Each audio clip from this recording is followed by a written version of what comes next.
El siguiente caso es bastante interesante, extraño, pero también importante. El piloto inglés Tom Hodgkin, me parece que se llama, si mal no recuerdo, desapareció en un vuelo de reconocimiento. Esto ocurre durante la Segunda Guerra Mundial. Cruzaba el canal, recorría ciertas zonas de Francia ocupada por los nazis y luego regresaba. La idea era hacer como un reconocimiento aéreo sobre ciertas zonas donde posiblemente podía producirse un desembarco. Estamos en las postrimerías ya de la Segunda Guerra Mundial, de la invasión, de la famosa invasión a Normandía. Y lo interesante de esto es que él sobrevoló esa zona y regresa. Apretaba un switch que tenía ahí a mano y tomaba fotografías aéreas. La idea era ir haciendo una especie de cartografía visual de posibles zonas de aterrizaje o de desembarco. La cosa es que este señor da sus vueltas y regresa a Inglaterra. Pero no regresó, pues lamentablemente en el trayecto de regreso la artillería alemana dispuesta en distintas zonas lo alcanza y el avión cae. Y él indudablemente se prepara y salta en paracaídas. Y el viento, en vez de tirarlo hacia la costa, hacia el Canal de la Mancha, hacia el mar, lo tira tierra adentro, o sea, mucho más al interior, territorio francés, territorio ocupado por los alemanes, y cae en medio de una arboleda, etcétera, y rápidamente él se saca estos chalecos, estas correas, para esconderse, pues ya lo habían visto de lejos, y logra zafarse de todo este arnés. Cae y listo, corre a esconderse. La cosa es que se escondió muy bien, pues llegó una patrulla militar alemana a buscarlo. Y por aquí por allá recorrieron todo ese sector y no encontraron al piloto por ninguna parte. Llegó la noche y en distintos lugares de por ahí pusieron ahí tropas. La cosa es que él se guarece por aquí por allá y encuentra una especie de desagüe de las acequias. Es decir, una acequia bastante prominente, se mete por debajo de un predio y él se mete ahí, se agazapa en este tubo, un tubo de concreto, dice él, y ahí pasó la noche. Miraba hacia el exterior, no se veía nada ni nadie, fue una noche despejada, había luna, todo estaba iluminado por la luna, por lo tanto el andar era peligroso, porque lo podían ver. Entonces, él se agazapó y ahí transcurrió toda la noche, durmió un poco, etcétera, y unas cuantas horas después, aún antes del amanecer, decide meterse por el tubo, porque sabía que si salía al exterior lo iban a pillar. No sabía, no se veía el otro extremo, no se veía la salida de aquel tubo, de aquel túnel. Y ahí agazapado en cuatro patas avanzó, dice que avanzó un buen rato. La cosa es que a medida que avanzaba se iba encontrando con obstáculos, pensando de que ya era imposible, pues el túnel o este tubo estaba tapado, pues habían piedras, ramas, típico de los canales cuando traen las basuras. Pero insistió, siguió. La cosa es que logró pasar todo ese montón de escombros, piedras, objetos de todo tipo, ruedas de bicicleta, en fin, ramas.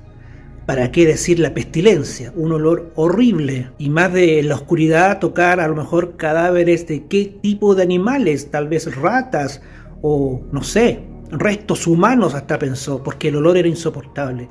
Pero logró salir, salió al otro lado. Lo curioso de este relato es que él sale al otro extremo, que según él fue un muy buen rato.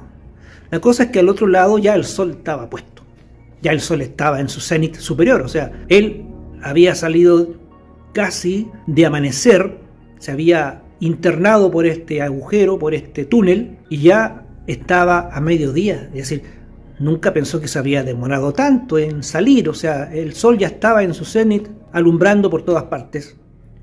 Y sale, y en ese momento que él sale, algo cae sobre él, y algo como un saco, una bolsa, se le cae en la cabeza y lo tapa y lo tiran hacia atrás. Y él, temeroso de golpearse en la cabeza, el único gesto es levantar sus manos hacia atrás para evitar golpearse en la cabeza. Pero no, dice que no sintió nada y se sintió elevar en el cielo se sintió elevarse en el cielo y como que algo completamente lo envolvía como un saco, un género, y rápidamente sus brazos, sus piernas quedaron inmovilizadas, como que lo presionaba con tal fuerza que impedía que él pudiera moverse, y empezó a dar vueltas. Dice que empezó a sentir que daba vueltas, muchas vueltas, y de repente como que soltaron este género o esta malla o esta red, porque ni siquiera podía ver porque estaba con esta especie de cambucha, y se siente caer y como que esta lona gigante lo bota y cae. Una cosa curiosa, cae, pero no cae ahí en el campo, no cae a la entrada de este túnel, no cae ahí en medio de esta floresta, de este campo, cae al agua, a orillas de una playa. Fue cosa de segundos, cae al agua y rápidamente identifica dónde está. La orilla está a unos cuantos metros y nada, y logra llegar a la orilla. Y estaba ahí, está choqueado, no sabe qué hacer. Trata de incorporarse, de ponerse de pie, pero le da miedo. No le vayan a disparar los enemigos que deben estar por ahí cerca. Piensa que a lo mejor lo tomaron, algo lo tomó, o un grupo de partisanos lo tomó, de alguna manera, lo llevaron en algún avión muy rápidamente y lo tiraron ahí. Pero fueron segundos, dice él. La cosa es que queda ahí, se arrincona entre las piedras de una playa, y ahí, con el calor, hacía mucho calor, ya un poco deshidratado por lo mismo, pierde el conocimiento. Después despierta en la sala de un hospital, y ahí no son alemanes, no son franceses, son ingleses, y le preguntan cómo llegó ahí, si el avión se había caído. Él explica la historia, lo que le sucedió, pero indudablemente, como suele suceder, nadie le cree, y queda registrado ahí que posiblemente era un espía que al momento de caer reconocen su identidad como tal y buscan la manera de retornarlo, haciéndolo llegar en cosa de horas ahí mismo a Inglaterra para que siga cumpliendo su función de espía. Y nuestro amigo Tom quedó preso hasta que terminó la guerra. Tiempo después lo entrevistan sus amigos de armas, lo van a visitar. Nadie cree lo que oficialmente se ha dicho de él, de que es un espía, pero esa fue la explicación que él dio, que nadie le creyó, por supuesto. Pero lo curioso es que su avión cae, la resistencia francesa es contactada por los servicios secretos ingleses que ya estaban ahí, ya preparando el famoso día D, y la resistencia francesa, de acuerdo a los locales, sí, el avión estaba ahí destruido, habían encontrado el paracaídas días después del evento, de la caída, no así de inmediato, sino días después lo encuentran. Pero él ya estaba de regreso, ya estaba siendo cuestionado por sus autoridades militares y estaba siendo encarcelado de posible espionaje.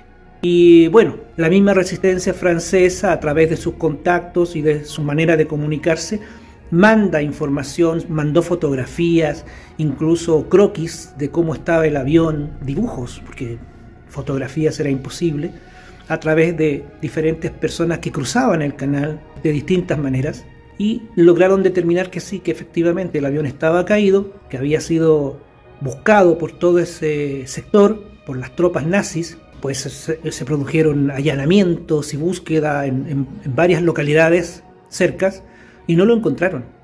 Por lo tanto, eso confirmó la versión del piloto, de que sí, efectivamente había caído, pero nadie se explica cómo llegó ese mismo, a las 24 horas después de haber caído, regresa, lo encuentran ahí en Inglaterra. La única explicación es que tal vez un vuelo nocturno nazi lo dejó ahí, lo dejó caer, para que él siguiera con su actividad de espionaje. Esa fue la gran acusación que se le hizo, pero afortunadamente no pasó a mayores.